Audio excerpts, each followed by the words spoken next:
মিলন সাহেব, আপনার সমস্যাটা তো মনে হচ্ছে গুরুতর। তা এই বয়সে আপনার টাঙ্কি ফাটলো কিভাবে?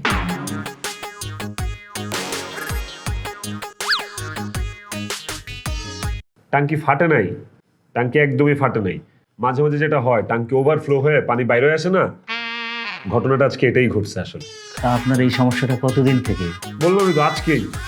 আপনি আপনি করতেছো কেন? কোন বয়স পর্যন্ত এই সমস্যাটা হয়েছে আমাকে খুলে বলো। বাবার আমার ছোটবেলায় কখনো এরকম হয় নাই, আজকেই প্রথম হয়েছে। এই, তুমি কি ছোটবেলা বুঝছো? ওই লেদা কালে তুমি কিছু বুঝছো? হ্যাঁ, এই ধামড়া বয়সেই বুঝো না। আরে আমার মনে করছে ক্লাস 7-এ থাকতে ওর এরকম টপটপায় পানি পড়তো, ও মনে করতো কি নর্মাল। কিন্তু ও যখন বড় হয়েছে, ওর লগে লগে যে রোগটা বড় হয়েছে, এরকম পানির ফ্যাক্টরি বড় হয়ে গেছে, এটা তো আমরা কেউ বুঝি না। তোরা কিন্তু সবাই মিলে আমার অপমান করতেছোস, এই জন্য আমি ডাক্তারখানায় আসতে চাই না। আমি গেলাম। আরে বসেন, আপনি এত উত্তেজিত হচ্ছেন কেন? রোগ তো হতেই পারে, তাতে অপমানের কি আছে? আপনি কাপড় চোপড় যা আছে সব খুলে ফেলেন, আপনার শুতেও যেন না থাকে। ওখানে গিয়ে শুয়ে পড়েন, আমি আপনাকে পরীক্ষা করব। ডাক্তার সাহেব, আপনার মাথা কি নষ্ট হয়ে গেছে? এই বয়সে আমি আপনার সামনে আমার জামা কাপড় খুলে ফেলবো? কিরে কি কয়? হ্যাঁ দেখেন, আপনার চিকিৎসা করতে মন চাচ্ছে আমার করেন, ট্যাবলেট ম্যাবলেট থাকলে দেন, ওটা খাই আমি সুস্থ হয়ে যাবো, কোনো খোলাখুলি দরকার নেই। আর মামারে তুই এত বুঝতেছিস কে? ডাক্তারের কাছে এত লজ্জা পাওয়ার কি আছে? ডাক্তার হচ্ছে গিয়ে মায়ের মতো, ডাক্তার যা যা কয় তা শোন, নাহলে কিন্তু ভাবি যাইবো গা। আর তুমি কথায় কথায় এরকম লাফাইতেছো কেন? হ্যাঁ, চুপ করে বসে থাকতে পারতেছো না? এই বয়সে তুমি এরকম বিছানা ভিজায় দাও, এটা একটা মারাত্মক রোগ। ডাক্তার যেটা বলে চুপ করে শোনো প্লিজ। ঠিক আছে ডাক্তার সাহেব, আপনি চিকিৎসা করেন, কোনো সমস্যা নেই, কিন্তু কোনো টেস্ট মেস্ট আমি করতে পারবো না। এমনি করতে পারলে করেন, নাহলে আমি উঠি। No no no no no, আমি তো টেস্ট ছাড়া কোনো প্রপারলি ট্রিটমেন্ট দিতে পারবো না। আর আপনি ডাক্তারদের চেয়ে 2 লাইন বেশি বুঝতেছেন। আর শোনেন, যে সমস্ত রোগী ডাক্তারের চেয়ে বেশি বোঝে তারা কিন্তু খুব তাড়াতাড়ি মারা যায়, বুঝছেন? ডাক্তার সাহেব, এই রোগী মারা যাওয়ার রোগী না, তার যে রোগ হয়েছে এই রোগে দুনিয়া বাসায় লাইতেছে। যাও চুপ করে কাপড় খুলে ওখানে গিয়ে শুয়ে পড়ো, যাও।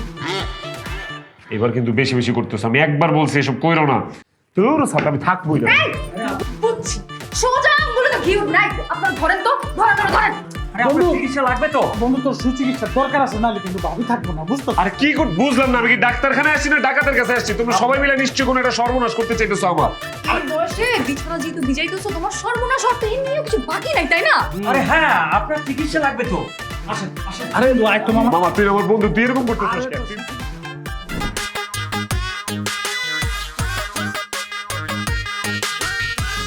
দুলা ভাই, আপনার জন্য সেরা একটা গিফট নিয়ে আসছি।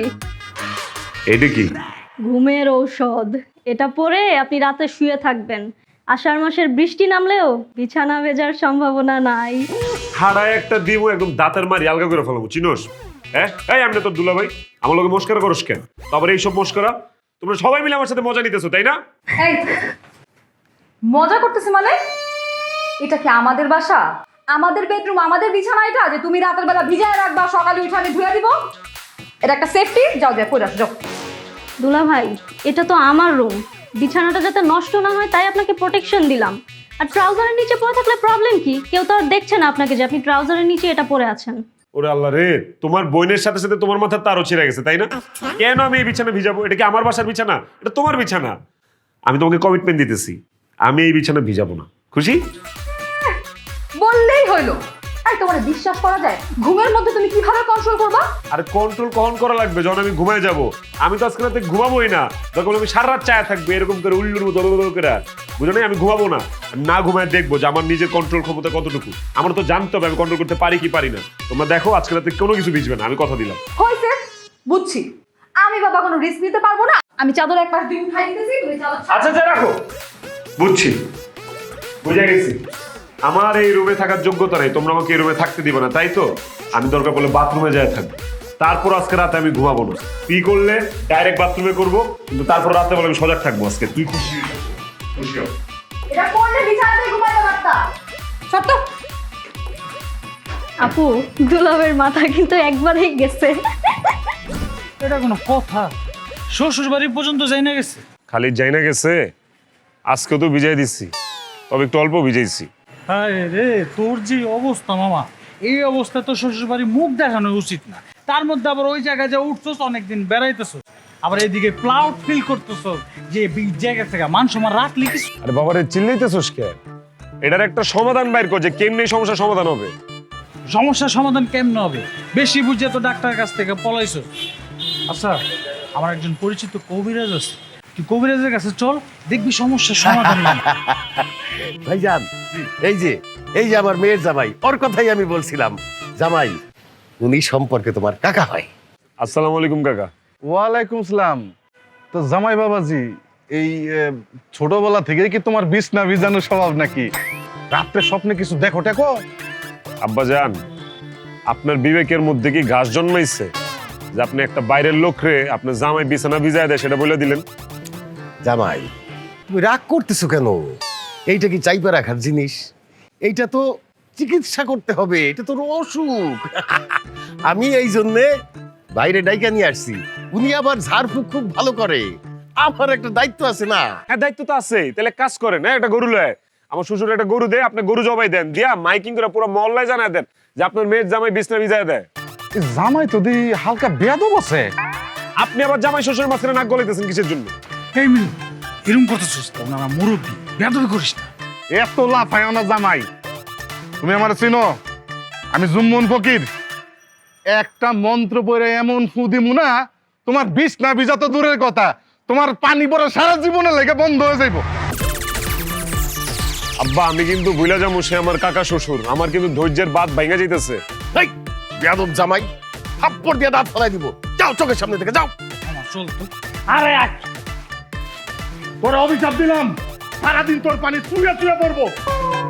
দেখছো কথাবার্তার ধাস দেখছো?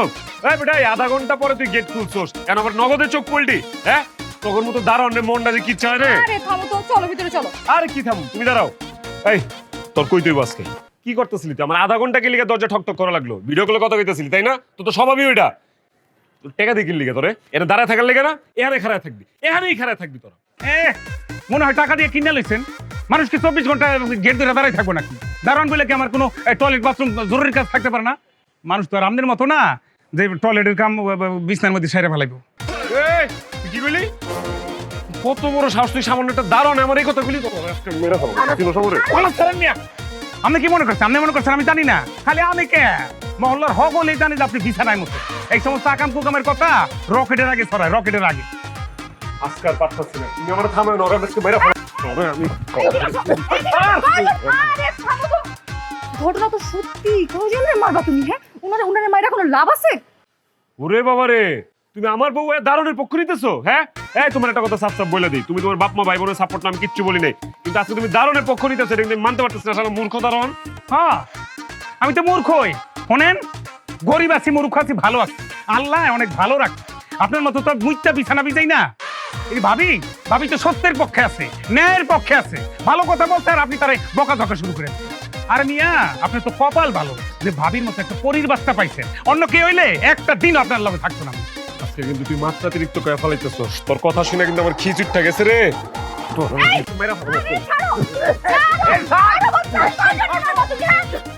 বন্ধ করবা। পুরো মহল্লার মানুষ জেনে গেছে যে আমার স্বামী বিছানা ভিজায়, বুঝছো? এরকম মান সম্মান হারে আমি তোমার সংসার করতে পারবো না। তুমি থাকো এখানে, এখানে থাকো।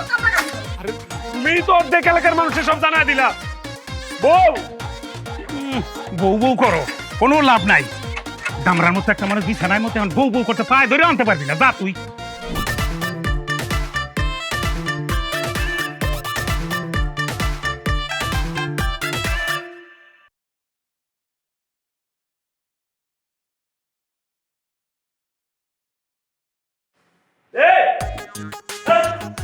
আরে কি আমরা এই বাইরে রাখছেন কি আপনারা? রিয়া, দেখো মিলন, টালটি বালটি কইরো না, ঠিক আছে? কবিরাজ ডেকে আনা হয়েছে, তোমার চিকিৎসা শুরু হবে, মনে মনে প্রস্তুত হও। এইসব কবিরাজ টবিরাজ কুসংস্কার আমি বিশ্বাস করি না, সব ধান্দাবাজ এগুলা। এইসব কথা বলে কোনো লাভ নাই। যতক্ষণ পর্যন্ত চিকিৎসা না হবে তুমি এরকম বাধাই থাকবা। জামাই বাবা, তুমি সব কিছু নিয়ে এত অবহেলা করো কেন? হ্যাঁ, তুমি যে অপমানটা আমারে করছো, শুধু আমার মেয়ে বলে তোমার জন্য আমি খুঁজা পাইতা এই যে কবিরাজকে নিয়ে আসছি। পাগলামো করো না জামাই, বাবাটা আমার। দোস্ত, মাইনাল না, তোর তো পুরা কপাল। এমন একটা রোগ হয়েছে, এই রোগের কারণে মানুষের কাছে যে যদি দোয়াও নিতে যাই, তাহলে তো লজ্জা লাগবো না। ক কবিরা যা যা কয়েকটা হুন না মামা, সমস্যা সমাধান হয়ে যাবো। আর তাছাড়া রাত্রেবেলা আইসা যে তোর চিকিৎসা করব, এলাকার কেউ জানতে পারবে না। চুপ, আরেকটা কথা কবি না। রিয়া, আমার এসব বার্তাটা খুলো। তোমরা কিন্তু পুরুষ নির্যাতন করতেছো। 7 দিন যদি বেঁধে রাখা লাগে তোমার 7 দিনই আমি বেঁধে রাখবো, কিন্তু চিকিৎসা তোমার আজকেই হবে। দোস্ত, আমার উপরে ভরসাটা রাখ, দেখবি বিছানা ভিজে একদম বন্ধ হয়ে যাব। সকালে উঠে দেখবি যে বিছানা শক্ত এক কাঠ হয়ে গেছে গা। বন্ধু, এই কবিরাজ যেন তেন কবিরাজ না রে, এর এলাকায় এরকম বহুত রোগের সমস্যা সে সমাধান করছে। তুই খালি কবিরাজের কথাটা হন, কি দেয় ওষুধটা খায়ালা, দেখবি ভালো হয়ে যাবি না আঙ্কেল? কবিরাজ সাহেব, শুরু করেন তো। বিরাট সমস্যা আছে ভাইজান। কি? রুগীর বয়স তো বেশি, এই জন্য কয়দিন সময় লাগবে। এখন আমি একটা ব্যবস্থা দিয়ে যাচ্ছি, 2-4 দিনের বাসি প্রস্তাব জমায় রাখবেন, আমি কয়দিন পরে আইসা টেস্ট করব। তার মানে কি ওগুলা কি বোতলে রাখতে হবে নাকি? না না, আমি একটা ব্যবস্থা দিতে আছি, এইটা ফিট করে দিবেন। 4-5 দিন পরে আইসা আমি এটার ভিতর থেকে প্রস্তাব টেস্ট করে দেখবো। কবিরাজ সাহেব, এটা কি দিলেন? মিলনের যে রোগ, তাতে তো কমসে কম একটা বালতি দিবে। শোনেন ভাইজান, টেনশন নিয়েন না, আমি এমন একটা ওষুধ খাওয়াই দিয়ে যাবো এখন, আগের মতন কল করে পানি বেরিয়েও না, ফোঁটা ফোঁটা পানি পড়বো। এখন আপনারা একটু তারে ধরেন, আমি ওষুধটা খাওয়াই দিই। ওষুধটা একটু তিতে আছে, খাইতে চাইবো না। না না, ধরেন ধরেন। এই কবিরাজ, আমি কোনো ওষুধ খাবো না। আব্বা প্লিজ, এরকম। রিয়া, তুমি একটু বুঝাও না সবাই রে। আর কি খাবো? আমি কোনো ওষুধ খাবো না।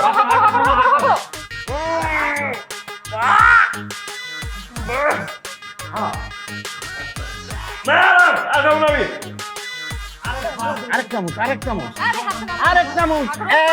এই তো হয়ে গেছে।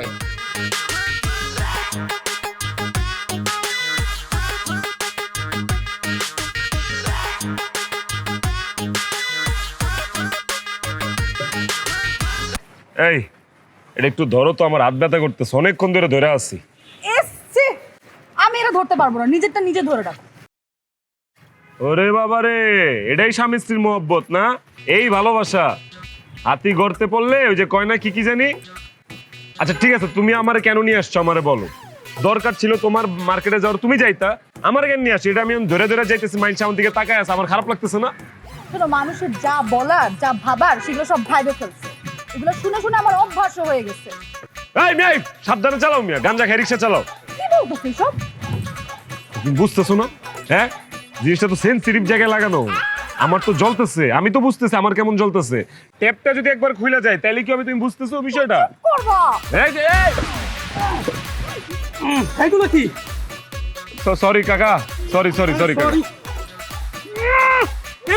স্যালাইন স্যালাইন কাকা, স্যালাইনের পানি কাকা। স্যালাইন কি? এগুলো তো একটা মুখ। এই মিয়ান, নামেন। না না কাকা কাকা কাকা, আপনি মুখ না করতেছেন। রোগী মানুষ কাকা, আমার পরে না আমার আমার শরীরে না নামেন। নামেন মিয়া, নামেন। আপনি কাকা বলে মানে সরি সরি। আমার সিনে আমার মুখ টানা করলে কি মিয়া? মিয়া ফাজিল মিয়া, না, না। খাচ্ছ মিয়া আপনি খাচ্ছ না, ছয় না চার না না আমার রিক্সাটার অপবিত্র করে দিচ্ছে। পুরো পবিত্র করে দেন। ফাজিল মিয়া, দেখো তুমি এগুলো ফাজিল। আমার রিক্সাটা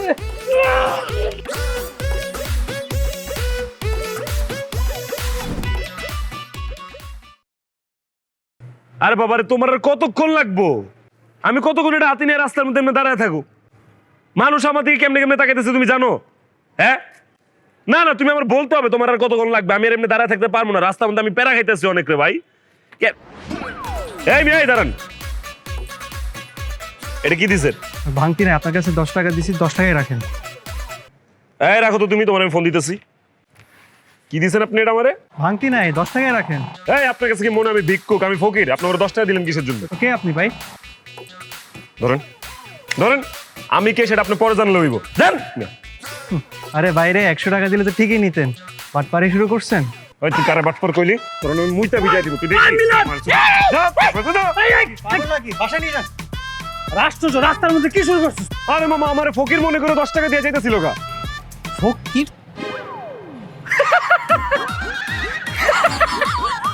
মামা, ওই লোক 10 টাকা দিতে একটু বেশি। তোরা একদম জেনুইন খয়রাতির মতো লাগতেছে, একদম জেনুইন ফকির। খারাপ কি কোন একটা কাম কর, এই জায়গায় বয়ে 8টা পাঁচটা খালি একটু অন্ধের একটা অভিনয় কর, দেখ না ঘন্টায় 500 টাকা আমি তোর লগে আছি, চল। তুই বন্ধু আমার লগে মজা লইতেছো? আরে কি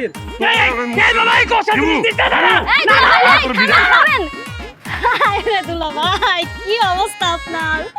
আপনাকে দেখে তো হাসি থামাইতেই পারতেছি না। এত আসা দরকার নাই, যে কামে বাইরে হইছো সেই কামে যাও যাও যাও যাও যাও। মেজাজ মেজাজ খারাপ আছে শালি, এখন কিন্তু একটা সিরিয়াস মুডে আছি, জ্বালাও না এখন, যাও। বিষয়টা যে সিরিয়াস সেটা তো বুঝতেই পারছি, এখন ঘটনাটা কি খুলে বলেন তো দুলা। আরে ঘটনা যত সিরিয়াসই হোক তোমার তো খুলে বলা যাবে না। এই সখী যাও, তোমার বান্ধবী নিয়ে যেতে যেতেছিলে, যাও যাও। আরে দুলা ভাই আগে তো রাত্রে ভিজাইতেন, এখন কি দিনে দুপুরেও? কি হয়েছে মিলি? বড় হইতেছো আর দিন দিন মাথার স্ক্রু ঢিলা হইতেছে না? তোমার লগে তোমার বান্ধবী হয়েছে দেখছো, কি বলতেছো না বলতেছো মাথায় আছে, আমি যে তোমার দুলাভাই ভুলে গেছো। এই নিয়ে যাও না রে। ও শালি নাকি? এই শালি রাস্তাঘাটে দুলাভাইয়ের সাথে মজা করতেছো কেন? যাও এখান থেকে যাও। দুলাভাইকে দেখে খুব কষ্ট হইতেছে, এই বয়সে মুসলমানি করেন না। এই শালি, এই তোমরা শালি না দুলাভাইয়ের সাথে এইভাবে কথা বলে? হ্যাঁ, এত বড় মানুষে কোনোদিন দেখছো মুসলমানি করাইতে? দেখছো? তুমি তোমার বাচ্চার মুসলমানি নিয়ে চিন্তা করো, দুলাভাইয়ের পিছনে ঘুরঘুর করতেছো কেন? যাও না মামা, রাগ করিস না। এই যাও, আরে যাও না, যাও। মামা তোর যে অবস্থা, একদম করুণ অবস্থা, তোর দেখে তো আমার নিজেরই খারাপ লাগতেছে। কি করবি? স্বামী বিদেশ, সকালে কিস্তি, এমন একটা রোগ লয়েছিস জন্মাইছিস, এই রোগের কোনো চিকিৎসা আছে? জিন্দা লাশ হয়ে আসছিস, একটা যদি কোনো বড় রোগ হইতো বুইকা টুকে মরে যেতে গা, ঝামেলা শেষ হয়ে যেত। আচ্ছা যাই হোক, কয়দিন? 2 দিন। হ্যাঁ 2 দিন। চিন্তা করতো 2 দিনে মাত্র এতটুকু? আর মামা ওষুধ দিছিল, ওষুধ দেওয়ার কারণে অল্প অল্প বাইরে। যাক গা মামা, আর একটা দিন তো বাকি, কষ্ট মষ্ট করে আর একটা দিন পার কর মামা।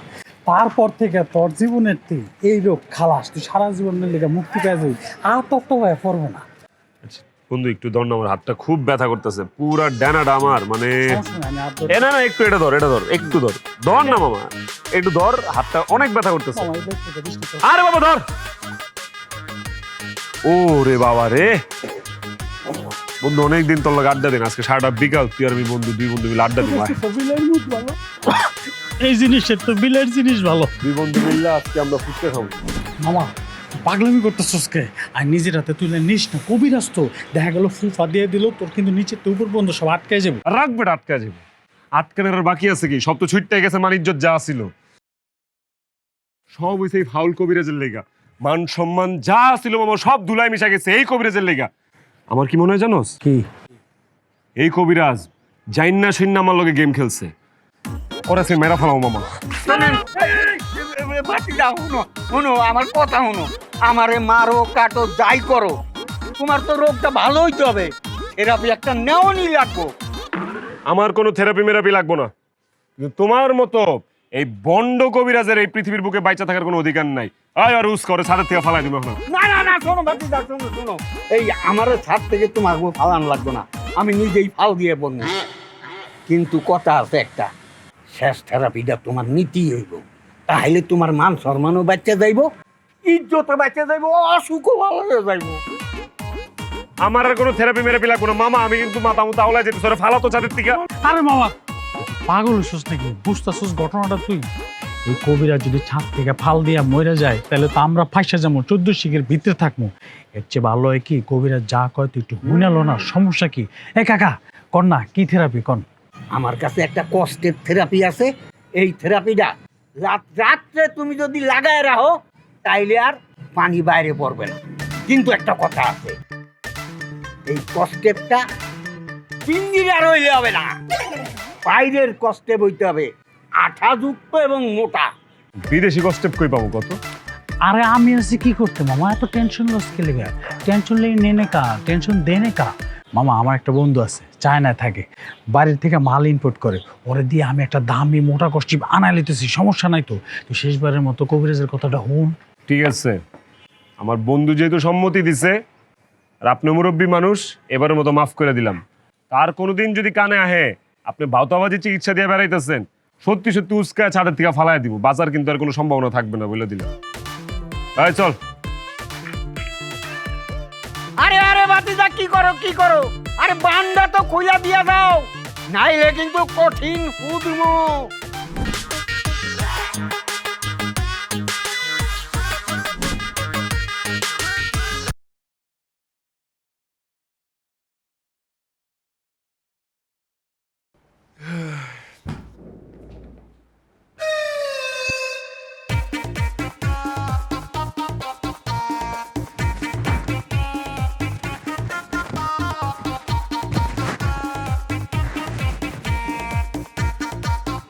এই রিয়া, রিয়া, রিয়া, কি হয়েছে তুমি চিল্লাইতেছো কেন? এইগুলা কি? এগুলা কি তুমি জানো না? আমাকে জিজ্ঞেস করতেছো এগুলা কি? এটা আমার বাপের বাড়ি, এটা তোমার শ্বশুর বাড়ি, তোমার শালীর বিছানা, লজ্জা শরম নাই তোমার? এগুলা কি? এগুলা আমি কিভাবে জানবো এগুলা কি? আমি তো এই কাজ ঘটাই নাই। আজকে এটা কিভাবে হইলো আমারে বলো তুমি। এই তুমি এটা করো নাই তো অন্য কেউ করছে? হ্যাঁ থামো, আমি জানি এই ঘটনা আমি ঘটাই নাই, কারণ আমি থেরাপিতে আছি, আমি চেক করছি, কোনো কিছু লিক হয় নাই।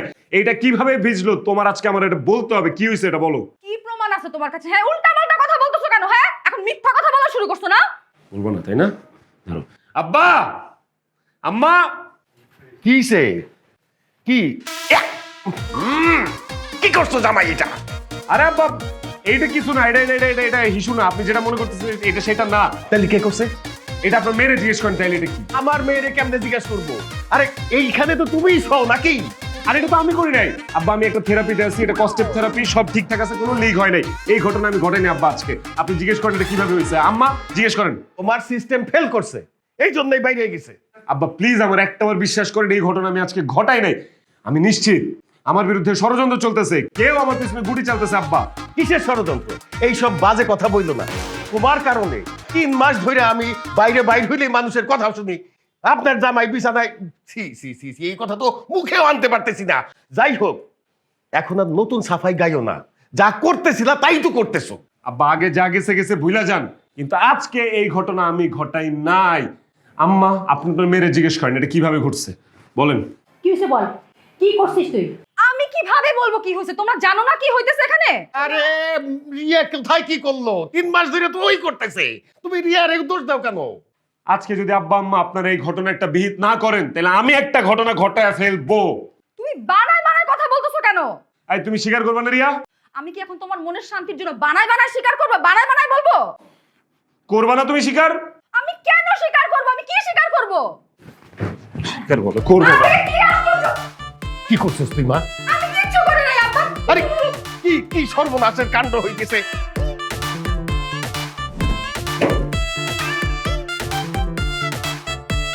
এই কি করতেছো তুমি? নামো নামো। আরে আমাকে ধরবা না, আব্বা দেখেন না। মরে যাবো। আরে বাবাজি কি করতেছো তুমি এগুলা? আমি আমার এই জীবন রাখুন আব্বা, আপনার এমনি আমার বাঁচতে দিতেছেন না, আমি আর বাঁচবই না, আমি মরেই যাবো, এই জন্য আমি ফাঁসি নিব। আরে আহা বাবা নামো, বুঝলাম তোমার এটা ইজ্জতের ব্যাপার, আমরা কথা দিতেছি এইসব বিষয় আর কেউ বাইরের কেউ কিচ্ছু জানবে না, ঘরের কথা ঘরেই থাকবে। বাড়ির বাইরের কেউ জানতে পারবে না, জানার আর বাকি আছে কি? কাউকে এক কাজ করেন, নিউজ হেডলাইনে দিয়া দেন, পেপার পত্রিকা ছাপায় দেন, আর কে বাকি আছে?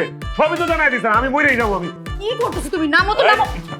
সবকিছুর কালপ্রিট তুমি, তোমার আজকে এই রহস্য উন্মোচন করতে হবে যেগুলোর পিছনে তুমি আছো, নাইলে আমি মরে যাবো, তুমি বিধবা হয়ে যাবে, আমি বলে দিলাম। দেখো ঘটনা যেটা ঘটছে সেটা সবার সামনেই আছে, সবাই এমনিই জানে, আমি কি বলবো নতুন করে? তুমি নামো। ঘটনা। তুমি আমার ছাড়া ধরবা না। ছোটবেলা থেকে কখনো আমার এই ধরনের কোনো স্বভাব চরিত্র ছিল না যে আমি বিছানা ভাসায় দিব। বড় হয়ে আতখা বিয়ের পরে কিভাবে এই ঘটনা আমার সাথে ঘটতে পারে? এটার পেছনে অন্য কোনো ঘটনা আছে, এটা আজকে উন্মোচন করতেই হবে, নাইলে আমি ফাঁসি নিব এবং আল্লাহর কাছে বিচার দেওয়া যাবো। আমি বলে যাবো আল্লাহর কাছে যে আমার মরার জন্য আপনারা দায়ী আছেন। আচ্ছা তুমি তুমি তুমি নামো। আমি বলছি আরে ধরে কি হয়েছে? নামো তো তুমি। নামো শুনি কি হয়েছে, শুনি নামো। গত 3টা মাস আপনার মেরে বিয়ে করে আমার জীবনটা নাজেহাল হয়ে গেছে, সেই জন্য আমি সিদ্ধান্ত নিয়েছি আজকে আমি ফাইনাল আত্মহত্যা করবো। তুমি তুমি নামো। আমি বলতেছি আমি সব বলতেছি। তুমি তুমি নামো, এটা খোলো। আমি বলতেছি নামো নামো। সত্যি কথা বলবা কিন্তু, আমি কিন্তু দড়ি ধরে রাখছি। মনে আছে তোমার বিয়ের প্রথম দিন বাসর রাতে আমি তোমার আগে ঘুমায় গেছিলাম, নাক ডাকতেছিলাম দেখে তুমি আমাকে জোর করে ঘুমের থেকে উঠাই দিছো। আর কি বলো নাই তুমি আমাকে?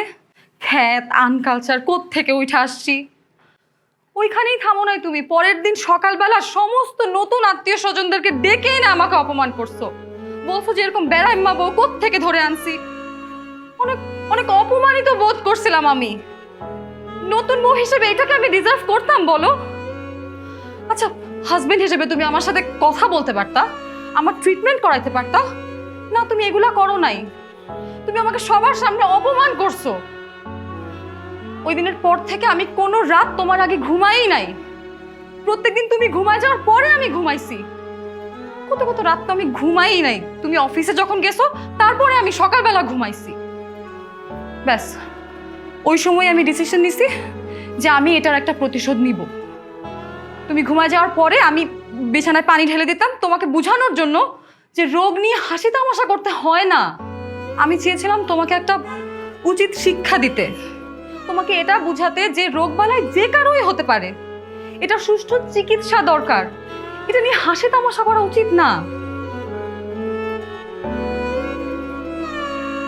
সরি, আমার আসলে উচিত হয় নাই তোমাকে এভাবে অপমান করা। আমি আমার ভুল বুঝতে পারছি, আই এম সরি। কিন্তু রিয়া, এই যে আমি কত কষ্ট কইরা সারা দুনিয়া ঘুইরা একজন কবিরাজ ডেকে নিয়ে আসলাম, এই বেটা কবিরাজ আমার 17,000 টাকা নিয়ে গেছে গা। এই টাকা কে দিব? তুই দিবি? বাবা, আমি দিব, কারণ এই সব কিছু পেছনে আমি দেই। না আমি ওকে ওর নাক ডাকা নিয়ে অপমান করতাম, না ওই প্রতিশোধটা নিত। যেহেতু সব কিছু পেছনে আমি, সো এই ক্ষতিপূরণটা আমিই দিব। না রে বাবা, তোমার কোনো টাকা দিতে হবে না। এই টাকা শোধ করার কোনো দরকার নাই। তুমি যে একটা ভালো ছেলে, তুমি প্রমাণ করে দিতেছো পদে পদে। তুই এইরকম একটা ভালো ছেলের পিছনে এইরকম কাজটা করলি, এ তো ঠিক হয় নাই। Sorry ball. I am sorry. It's okay.